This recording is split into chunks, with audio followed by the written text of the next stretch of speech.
En esta oportunidad vamos a escuchar pasaje del mensaje de Juan Ramón Quintana desde el municipio de La Guardia, allá en Santa Cruz. Juan Ramón Quintana ha hecho un análisis de este gobierno de Lucho Arce. Mencionó que hoy en Bolivia, ¿qué hubiera pasado si no se hubiera recuperado los recursos naturales? Hoy denuncia que Lucho Arce no ha hecho nada por la revolución, más bien ha frenado y ha retrocedido la revolución que se había emprendido con Evo Morales. Hoy lo que existe en Bolivia es una continuidad de la dictadura de Yanine Áñez. Hoy hay corrupción y se penaliza y se persigue al trópico de Cochabamba.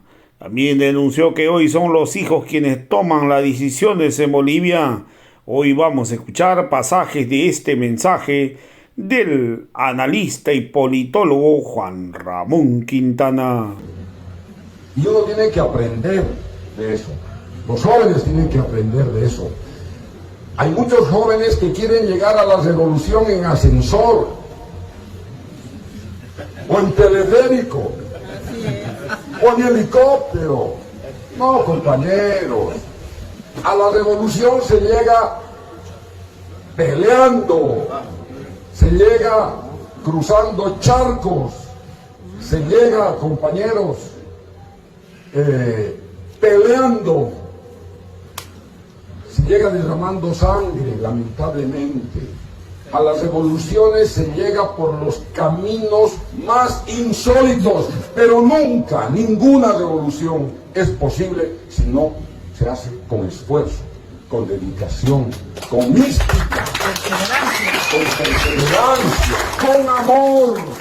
Compañeros, el Che decía que la revolución es fruto del amor, por eso les escribió una cartita antes de ser asesinado en Valle Grande a sus hijos. Y en esa carta les decía: queridos hijos, sientan la indignación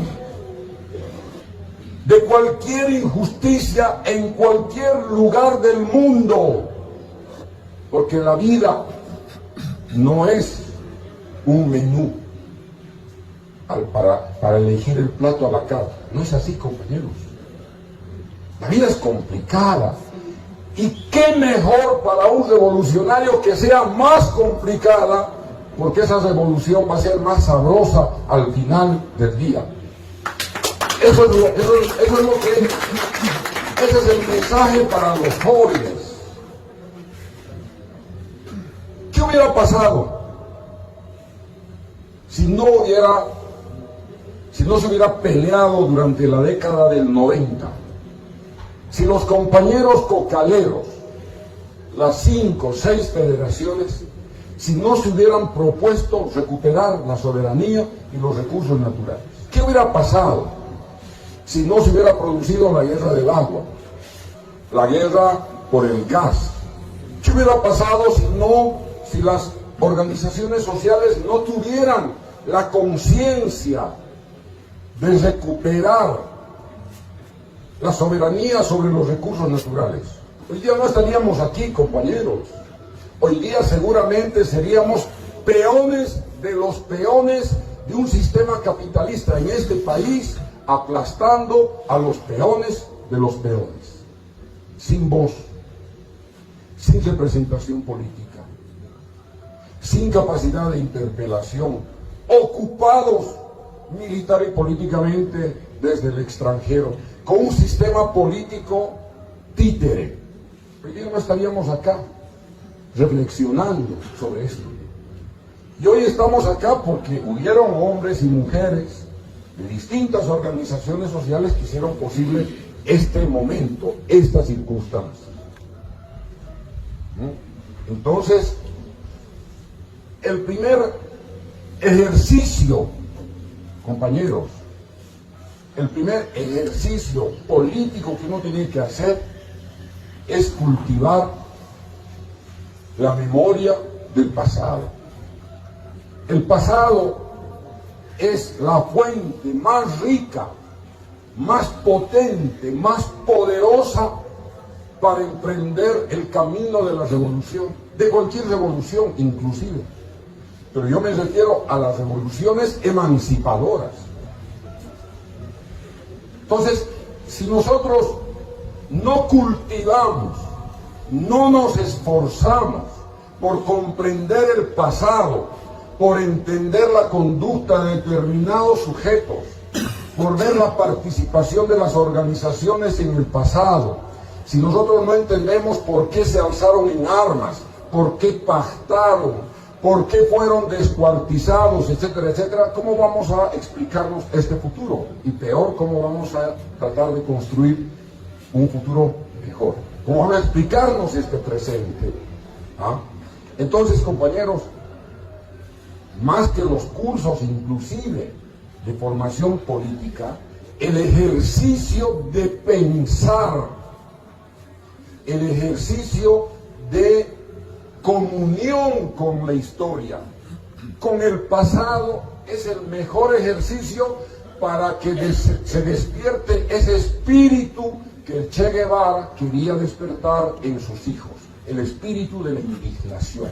No hay revolución que no se haga sobre la materia subjetiva de la indignación. ¿Qué revolución puede prosperar si nosotros no nos indignamos ante la injusticia? ¿Qué revolución puede prosperar si no nos rebelamos ante la discriminación de las mujeres? ¿Qué revolución puede prosperar si se aplasta a los campesinos, a los indígenas? Ninguna, compañeros.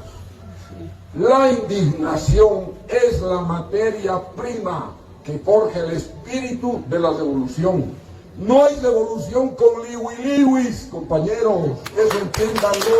No existe la revolución. No existe la revolución con espíritus débiles que resucitan los fantasmas neoliberales. No hay eso. Eso no es revolución. Eso se llama restauración conservadora, que es la antítesis de la revolución.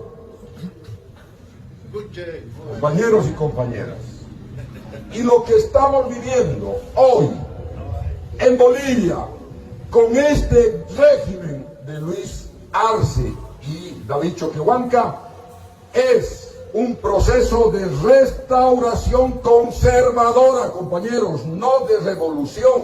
No hay ninguna, no hay ningún gramo, no hay ningún adarme, no hay ninguna libra, no hay ninguna onza de revolución en este gobierno, porque todo ha sido retroceso, todo es volver al pasado. Compañeros, cuando ya creíamos que habíamos dado el salto cualitativo para que estos señores tengan que seguir impulsando ese proceso y retornen a hacer despegar el proceso, lo que han hecho ha sido frenar el proceso, poner retro en el auto y mirar para atrás. Este es un ciclo de restauración conservadora porque gobiernan familias. Era lo que pasaba con el neoliberalismo. El GONI con los hijos, con el yerno, ¿no? Con los cuates, con los amigotes, con los compadres. Este es un gobierno de familias. Como el Paz Zamora, con los hijitos que antes de cumplir 20 años ya tenían $2 millones en su cuenta bancaria. Este es como el gobierno de Banzer, que tenía a la mujer que hacía lo que se le antojaba en un país de la dictadura y después de la democracia, que las hijas hacían lo que les daba la gana con este país, como si no contáramos los bolivianos. Este es un gobierno de pequeñas familias que están copando el Estado, compañeros y compañeras, y se están llevando nuestros recursos, los recursos de la gente que trabaja todos los días, que se raja el lomo, que se despierta a las 4 de la mañana para ir a trabajar y va a dormir a las 2 de la mañana del día siguiente. Hemos retrocedido. Estamos en un gobierno bajo el imperio de la familiacracia. Los hijitos de papá haciendo negocios ahí con el litio, compañeros, ¿qué es esto? ¿Quién los ha elegido a ellos? ¿Cuándo han ganado un voto? ¿Quién les ha dado el mandato para ir a negociar el litio, los precios de los carburantes, para que se metan a las instituciones públicas a decidir lo que tienen que hacer hasta los ministros? Traidores. Compañeros, por favor, estamos en un momento de retroceso. Yo no tengo que decirles cuáles son esos síntomas de retroceso, pero estoy ahí apuntando unas cuantas cositas, porque ustedes están viendo todos los días de Dios. Entonces, compañeros, mirando lo que está ocurriendo estos 3 años, yo tengo la impresión que hay una continuidad en la gestión política que viene desde la dictadura de Áñez y que continúa ininterrumpidamente con el gobierno de Arce y de Choquehuanca. Lastimosamente. Corrupción a gran escala, feudalización del aparato estatal, del aparato gubernamental, impunidad para los corruptos, negociado tráfico de influencias en favor de los cuates, de las logias, de los grupúsculos de poder que creíamos que ya los habíamos vencido. Entonces se me hace familiar hoy día la cara de la Yanine Áñez, al Murillo. El Murillo está presente, el espíritu murillista todos los días está en las pantallas de televisión y mintiéndole al país, engañándole al país con un discurso impostor. Compañeros, el murillismo es una corriente ideológica, política, cultural. Y peor, el Murillo cada día está más pálido frente a su hijo Murillito, ¿no es cierto?, que ha tomado la decisión de hacer lo que los gringos hacían con el trópico y con el país, que es criminalizar la región del trópico, compañeros. Así es, todos los días, ¿no? Todos los días. Es el encargo que están cumpliendo este murillismo del segundo tiempo. El murillismo del primer tiempo periclitó por la conciencia del pueblo boliviano el 2020. Este murillismo tiene que periclitar el próximo año, en las elecciones generales. Tenemos que cerrar, clausurar el ciclo del murillismo, el ciclo del añismo, el ciclo del arcismo, que es lo mismo. Así es. Unos dirán, este compañero Juan Ramón es un exagerado, ¿cómo va a comparar a la Áñez con el Arce? Compañeros, hay tantas pruebas de esta semejanza política e ideológica y que yo me cansaría de explicar eso. Y no solamente por la corrupción. Áñez ha tenido 1 año, estos cumpas ya están 3 años. Y cada día nosotros estamos más pobres. Áñez nos hizo pobres en 1 año, con todo su séquito de delincuentes. Y estamos aquí 3 años. No hay litio, no hay gas, no hay plata. Estamos 3 años, compañeros. Y volviendo cada vez más para atrás. Estamos como el cangrejo, para atrás, para atrás. Pero no solamente como el cangrejo para atrás, sino también con el veneno del aguijón que tiene el cangrejo. Porque ese aguijón se lo meten a cualquier compañero masista que levanta la bandera del MAS, que se dice que es del MAS, y lo hacen desaparecer de la función pública. Lo expulsan porque es un estorbo. Inician procesos. Es como los yernos, ¿no? Frente a la suegra. ¿Saben qué se dice? ¿Saben qué se dice suegra en ruso? Estorbo. Entonces, resulta que los masistas, los que han apostado por este gobierno, los que han votado por este gobierno, los que han peleado por este gobierno contra la dictadura de Áñez, esos compañeros están diezmados en el aparato público, sustituidos por los pititas y por una cáfila de ladrones que se están llevando nuestros recursos. Y encima con procesos. Y entonces, compañeros, estamos en un escenario realmente complicado, demasiado complicado. ¿Ah? Cuanto más se necesitaba confianza política en nuestras bases, en nuestra militancia, cuando se necesitaba más unidad, más convergencia, más articulación, más trabajo, hoy día hay un proceso de desvertebración del aparato estatal. Esto que estoy llamando de feudalización. Mira, vas a votar por el ARCE. ¿Estás de acuerdo con la reelección? Sí, compañero. Muy bien. Aduana. A ver, ¿tú estás de acuerdo con el ARCE, con la reelección? Sí, compañero. ¿Me vas a sacar al Evo? Sí, compañero. Muy bien. El aeropuerto de Virubiru. A ver, el otro. Compañeros, por favor. ¿Qué es esto? Esta es la práctica más nefasta de la corrupción. No se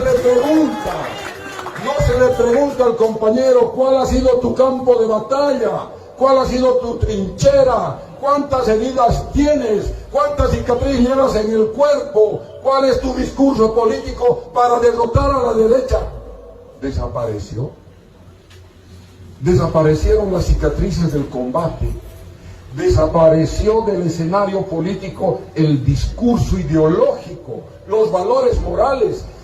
Compañeros, se vaciaron de valores morales este gobierno. ¿Qué es lo que caracterizó al gobierno del Evo? Los valores morales de nuestros abuelos, con los que nos comunicamos, con la comunión moral de nuestros ancestros. Amasúa, Amayeyuya, Amaqueya. Hoy día, díganme, ¿dónde encontramos a alguien que no miente en este gobierno? Han naturalizado la mentira. Hoy día es más natural mentir desde el gobierno que estornudar, compañeros y compañeras. ¿Dónde encuentran ustedes funcionarios públicos que estén despiertos desde las 4 de la mañana, trabajando incansablemente para hacer su labor noble en defensa de la sociedad y que se esté acostando a las 12 de la noche para seguir trabajando por los pobres, por los discapacitados, por las mujeres, por los obreros, por los campesinos? ¿Dónde están esos? ¿Dónde están esos personajes? Que nos muestren cuánto trabajan y trabajan dónde y para qué. Cada vez hay menos trabajo en la función pública y mayor enriquecimiento. Compañeros, se está vaciando esos valores morales que han caracterizado al MAS durante los 14 años. Amayuya, utilizan a los medios de comunicación como sus peones políticos. Los medios de comunicación se han convertido en medios de desinformación. Son una arma ofensiva contra las regiones como el trópico, los dirigentes como el Evo, los dirigentes sociales, los compañeros más masistas, más evistas.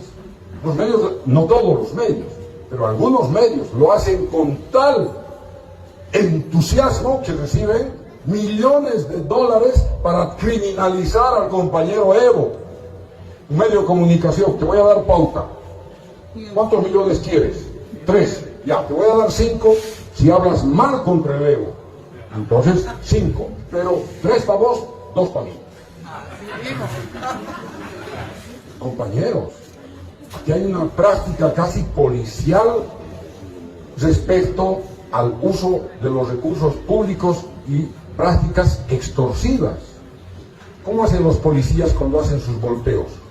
Coronel, teniente coronel, mayor, capitán. Teniente coronel, 10.000. Mayor, 8. Capitán, 5. ¿Sí? Ah, bueno. Y entonces el jefe se lleva la mejor parte de la torta. Y de paso, luego los denuncia a los 3. ¿Qué es lo que va a ocurrir en los próximos años? Compañeros, lo que se hace no se puede esconder. La plata que se le roba al pueblo no puede esconderse. Así lleven la plata a las Islas Bahamas, a las Islas Caimán, a las Islas Hipopótamo, a Panamá o donde quieran. Lo que se roba no puede ser escondido. Por eso lo capturaron tan rápido a ese burro del Murillo.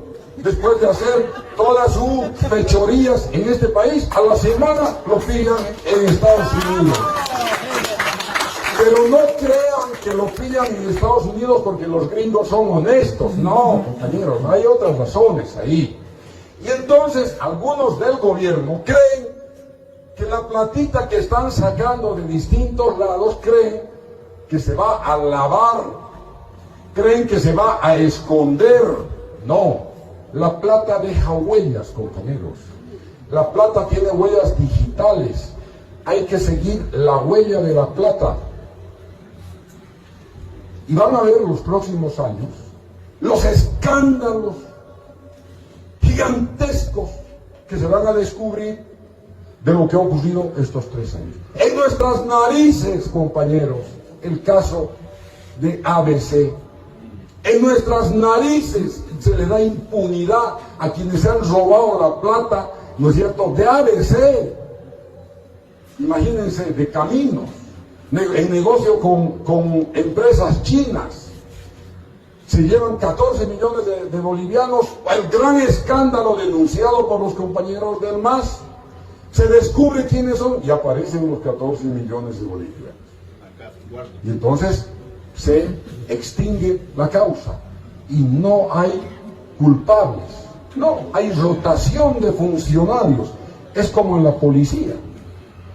Pillas a un policía narco, se hace una simulación del proceso judicial, 1 año hasta que la gente se olvide, lo reincorporas a las listas y luego lo destinas, si cometió el delito de incurrir en narcotráfico en Puerto Suárez, después de 2 años lo llevas en comisión a la frontera de Guayaramerí.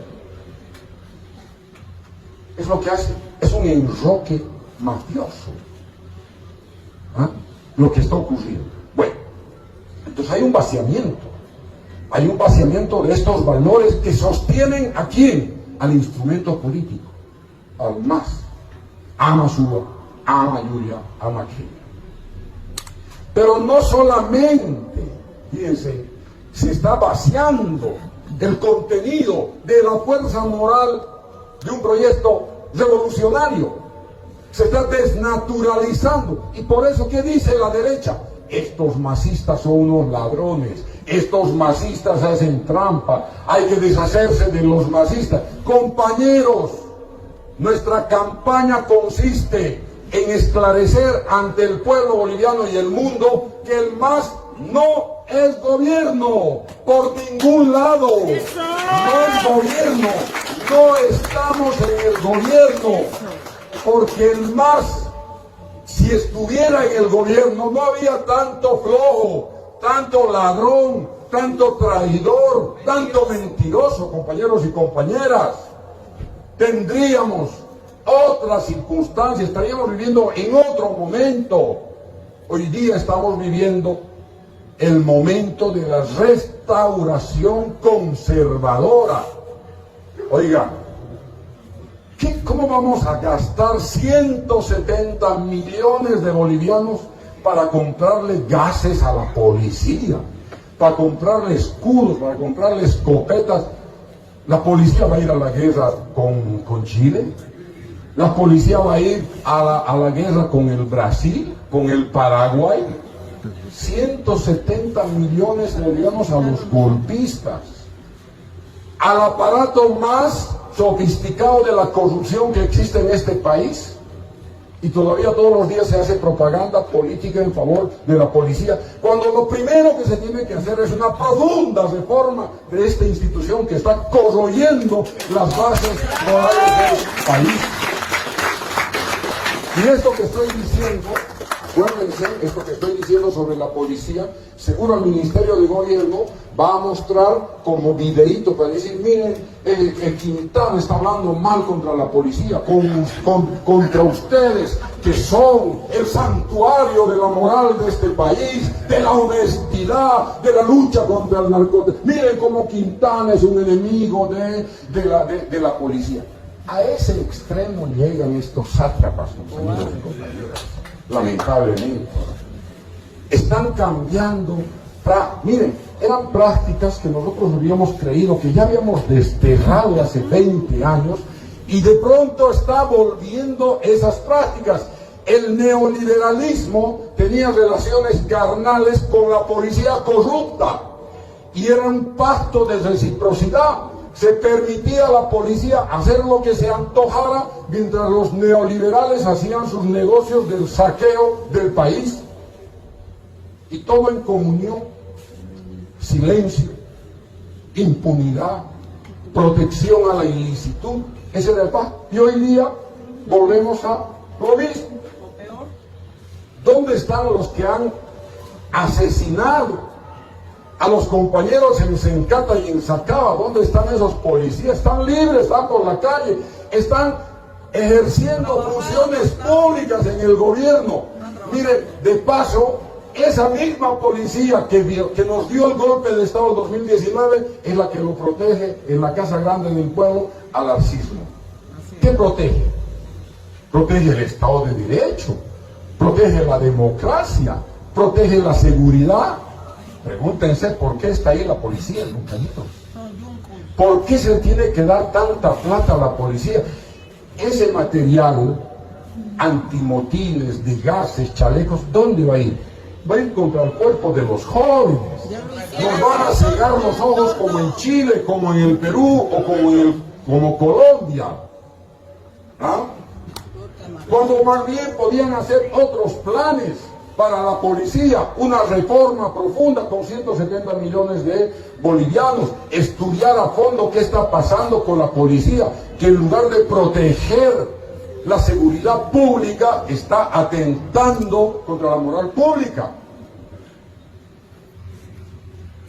Entonces, compañeros, insisto, no solamente hay un proceso de vaciamiento, de la acumulación revolucionaria de 14 años, sino también hay un vaciamiento de los fundamentos políticos e ideológicos.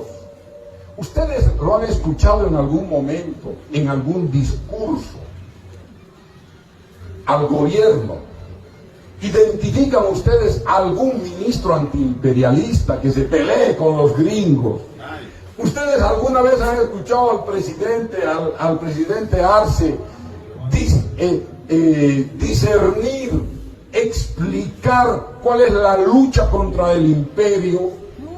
¿Alguna vez hay un discurso alimentado por la indignación para condenar el genocidio sionista contra el pueblo palestino, para explicar al pueblo boliviano lo que está ocurriendo entre Israel y Hamás?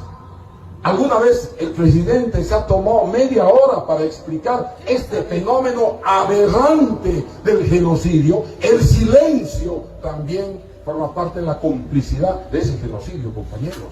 Porque si nosotros nos mantenemos calladitos, nos mantenemos en silencio, quiere decir que comulgamos con esas prácticas criminales.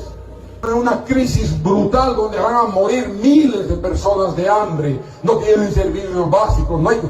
Oiga, compañeros, entonces hay un vaciamiento de los principios básicos de un gobierno revolucionario, que es explicar cómo se comporta el imperialismo contra la humanidad. ¿Dónde escuchamos eso, compañeros? ¿Cuándo escuchamos eso? Si hubiera estado el compañero Evo, estoy absolutamente seguro que no habría un solo día que no esté condenando al imperialismo gringo y a sus socios criminales del sionismo judío. Porque sabe el compañero Evo que el mayor enemigo que tiene la humanidad es la arrogancia imperial, es la fuerza brutal que tienen los países occidentales.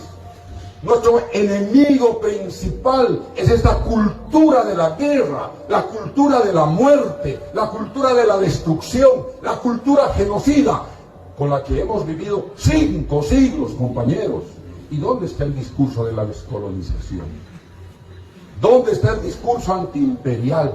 ¿Dónde está el discurso anticapitalista? Porque guerra es sinónimo de capitalismo. No habría tantos ricos si no se destruyera tantos pueblos. No habría tanta